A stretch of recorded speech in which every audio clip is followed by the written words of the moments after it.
Gentlemen, boys and girls, welcome back to another video on the channel. As you can see, I am not in my typical landscape. I'm not in my typical setup. As I said, I will be traveling. So the video that I was gonna get out to you guys was gonna be a bit scuffed, but I have found the time to record. So here it is.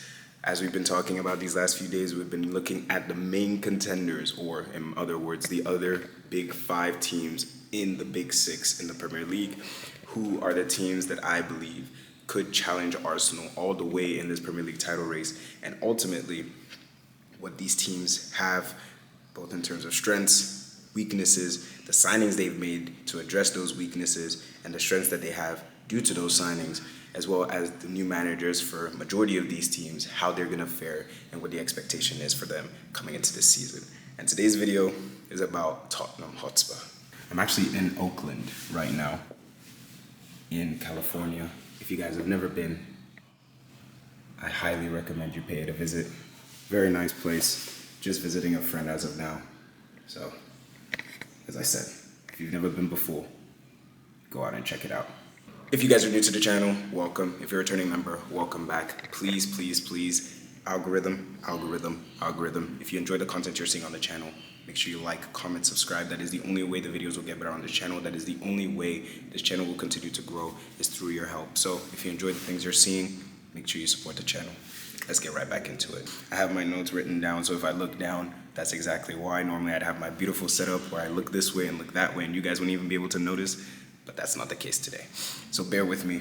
But first thing on the agenda for me with Tottenham to discuss today is the great signings that I think Tottenham have made. I think today actually was the announcement, right, of two major players who've been in their defense for the last few seasons in Christian Romero and Jet Spence leaving the football club. And in my opinion, they didn't get enough money for both of those players. I know Christian Romero was coming towards, I think he was in the last year of his contract, and Jet Spence had been a player who's been in and out of the side, but I think at the World Cup he showed the quality that he adds to any team that he's in, being able to play on either side of the defense. And to only get £60 million for both of those players combined, especially in today's market where any Tom, Dick, and Harry goes for ridiculous amounts of money, I think they could have done a bit better in that aspect. But in terms of the incomings, I think Tottenham have done very, very well to address areas of the team that they really need to address. Of course, with Christian Romero leaving, with the constant injuries to Mickey van de Ven, center back was a huge area that they needed to improve upon. And with the signing of both Senesi on a free transfer, as well as Van de Beek from Brighton, I think those are two very good signings, two players who know the Premier League, players who can play on the ball, players who are good. They're probably not the fastest players, but they're very smart, and they know where to be in terms of positional, and they're able to read out danger situations before they even happen. I think Senesi at Bournemouth was a very, very underrated player. Of course, playing alongside Zerbi and Dean Huijsen. I think that injury he suffered, what was that, maybe a year ago, that allowed Zerbi to play alongside Dean Huijsen for majority of the season and then get those subsequent moves to the big teams that they both did. I think that really held him back. But anybody who's been watching Bournemouth this season, or the season that just ended, the season before that, and even the season before that, could very clearly see alongside Hill that Senesi is a very, very top-rated center back, and I think this is a great signing for Tottenham. Brings that level to a higher peak, and it also allows you to not overplay a player like Mickey van de Ven every time he comes back from injury, because he's a player who plays with a lot of intensity, so having backup is crucial. Van Hecke, likewise, at Brighton, I think he showed very good promise. Of course, in my opinion, I still think there's a lot of areas in his game that he needs to improve. I think sometimes he's not physical enough when he needs to be. I still think he's a bit scrawny for the number of physical center strikers that he plays in the Premier League. But as I've said before, he's very smart. He knows where to be before the danger even arrives. So a lot of the time, when that danger does arrive, he's in the right position to snuff it out, and probably doesn't need to get into those duels every single time. I thought at the World Cup he was brilliant next to Van Dijk, but as we've mentioned before on this channel, Van Dijk is such a high-level player that sometimes he can make the player next to him look just as good, if not better, even though they're probably not on the same level as him. So it'll be interesting to see how those two pair up. Will it be those two playing from the start on match day one for Tottenham, or will it be Mickey van de Ven playing alongside one of the two? I think Senesi is actually a left-footed center back. I think Van Hecke can play on either side because he's very good with both feet, but you wouldn't be surprised if you see Van de Ven playing alongside of Van Hecke, for example. I might be getting those wrong, but I'm pretty sure Senesi is a left-footed center back, and Van Hecke is predominantly right-footed, but can play on either side. But adding on to those defensive reinforcements, Tottenham have also gone out and acquired Mateus is his name Mateus Fernandez? I think it's Mateus Fernandez from Southampton. And was it from Southampton? No, he was outside Southampton before, and then he moved to West Ham, and now he's gotten his move to Tottenham Hotspur. And another midfielder they got is Sandro Tonali from Newcastle, and those are two blockbuster signings. And I think it was for a combined almost 170 million Great British pounds. I think Tonali going for about 90 million and Mateus Fernandez for 85. These were players who were in the market, and these were players that many teams across English football really, really desperately wanted. The likes of Man United, the likes of Liverpool, the likes of Chelsea. These were very, very, very in-demand footballers. And Tottenham were the ones who got them at the end. Okay, perhaps they probably spent a bit too much, in my opinion, for either of these players. I think Sandro Tonali is a bit more believable and understandable because he's proven himself at this level for in my nigh on 5 years now, stretching back to his days at AC Milan. But a player like Mateus Fernandez is a bit more uncertainty around him. Of course, it's difficult to assess a footballer when they've played in two teams that have been relegated back-to-back seasons, but there's definitely a lot of talent there. Man United wanted him. I'm pretty sure Chelsea wanted him as well.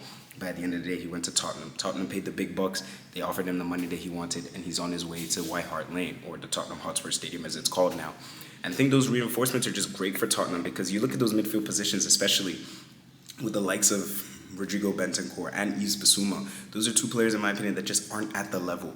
Whether it's injuries that have suffocated their playing time or just a lack of genuine good performances, I think those are two players that Spurs really need to let go of and move past in these upcoming years. I think players like Lucas Bergvall need to be given more of a chance, even though he's been linked with possible moves away this summer. Even players like Archie Gray, those are the players that Spurs need to reinforce. Those are the players that Spurs need to prop up to get a bit more playing time rather than continuing to give minutes to the likes of these players like Bentancur and Yves Bissouma, who are probably yesterday's news. But continuing on that theme, I do believe there are a lot of areas in this team that Spurs haven't addressed. I think the attacking areas in particular. And Spurs, we know how many injuries they've suffered, right? The likes of Mohamed Kudus, Kulusevski, James Maddison, Dominic Solanke, Xavi Simons. These guys are all injured or coming back from major injuries in recent times. And a lot of these players are the players you'd expect to be in Tottenham's team and provide that X factor in the attacking areas of the field and score goals and get assists and really create for Tottenham in a lot of these games. But these players have not proven to be reliable in terms of their physique, in terms of their physical availability. And that's really hurt Spurs, I think, because then you're having to rely on players like Matthias Tell, you're having to rely on players like Richarlison, you're having to rely on players like Kolomwani on loan. And all due respect to all these players, but these guys are not at the level. They're not at the level whatsoever. I think even Dominic Solanke, even before he got injured, he was not playing at the level. And for the amount of money they spent on him, you would be hoping that he would be playing at a much higher level than the level he's been playing these past few seasons. Of course, you'll give him benefit of the doubt because he suffered with injuries and he's been in and out of the team, but regardless of that, you still hope that he can give you a better level than what he's given you. So in my opinion, I still think Tottenham really need to address the attacking areas, the wings in particular. I don't think you can go into this season hoping that Odegaard and Matthias Tell are going to be your main wingers. Heung-min Son left the football club just over a year ago. They still haven't gone out and replaced him like for like, or even gone out and replaced him in any sort of manner for that matter. So I do think the Spurs still have areas of the field they need to address. I still can't believe that Vicario is the goalkeeper that they believe they're going to move forward with. In my opinion, Vicario is a horrible goalkeeper. But if that's what they believe, then fair enough. Pedro Porro looks like he's going to be staying. Jet Spence has left the football club now, so it'll be interesting to see who plays in that left-back position. If you're still going with Ben Davies in 2026, I really don't know what to tell you. So there are elements of this team that I think could do very well for Spurs, but I still look at that attacking areas of the field and I really struggle to see where they're going to get goals from. I really struggle to see where creativity is going to come from, and I really struggle to see who's going to put the ball in the back of the net. And that ties into the man who's leading it all, right? The man leading it all is Roberto De Zerbi, manager who was appointed towards the end of last season, and I made a video talking about that, and I was actually very surprised that Roberto De Zerbi was able to steer Spurs back in the right direction as quickly as he did at the end of the season. Roberto De Zerbi is a very volatile manager, and I was a huge fan of him at Brighton, but you look at the way that things ended at Brighton and the way things went on to go at Marseille, it just really earmarked to me that this is not a manager that you can rely on. This is not a manager that will give you a long-term project. This is not a manager that is going to steady the ship and come in and deliver a good job for a prolonged period of time. He's a manager that's going to give you a good time for a short time, and he's going to bounce. So when I saw Spurs hiring him for what they did, I was kind of shocked. But he was able to steer them back the right direction, and ultimately Spurs survived relegation. Whether that will be able to translate into whatever it is that Spurs are looking to achieve this season. Of course, no European football, so that is a huge factor, because I think the way Roberto De Zerbi plays football is very intense. The way he plays football is very chaotic, and he's going to need a lot of his players to really buy into what he wants to do. And he's a very methodical type of manager. He's very demanding. So the players are going to need to adapt to that, and they're going to need to adapt quickly. But I think by having less games, by not having European football as a distraction in a way, you can kind of buy into what the manager wants. And again, as I said it with the Chelsea and the Liverpool videos, there is a huge area, a huge gray area in my opinion, of where Spurs could finish this year. I don't think their ceiling is as high as a Liverpool or a Chelsea, because I don't believe their squad of players is as good as Liverpool or Chelsea. But I also don't think there's a world where this team could not finish in the 10th position. I don't think it's out of the realms of possibility. I don't think it's out of the realms of possibility that Roberto De Zerbi combusts and he gets fired, or he leaves the job and everything goes out the window and Spurs finish 10th or Spurs finish 9th. I don't think it's out of the realms of possibility whatsoever. So it is going to be interesting to see what Spurs do this season. I am intrigued to see how they play. I think Roberto De Zerbi is an incredible manager, plays beautiful football. Of course it's intense. Of course it's very demanding. But you know you're going to watch some of the best football in the league. How it turns out, we'll have to wait and see. Spurs will be hoping that they can bounce back after 2 consecutive 17th place finishes in the league. They need to bounce up the league. Especially this season, as I said, with no European football, there is no excuses anymore for Tottenham. There is no excuses for the owners, and there's no excuses for Roberto De Zerbi. They probably haven't given him the players he needs in the attacking areas, but in terms of the defense and in the midfield, Spurs have everything they need and more. So perhaps maybe they're not going to give him those attacking players. Maybe he just needs to wait for those attacking players that are at the club already to recover, get back to basics, get back to grips of things, regain that sharpness, and you go again this upcoming season. But it will be interesting to see. Let me know what you guys think about Tottenham in this upcoming season. What do you think about Roberto De Zerbi? What do you think about their incoming transfers? Do you believe they have all the pieces they need to achieve whatever it is they're going for this season? Maybe they're going for Europa League. Maybe they're going for Champions League qualification. We'll have to wait and see. Let me know all that and a whole lot more down in the comment section.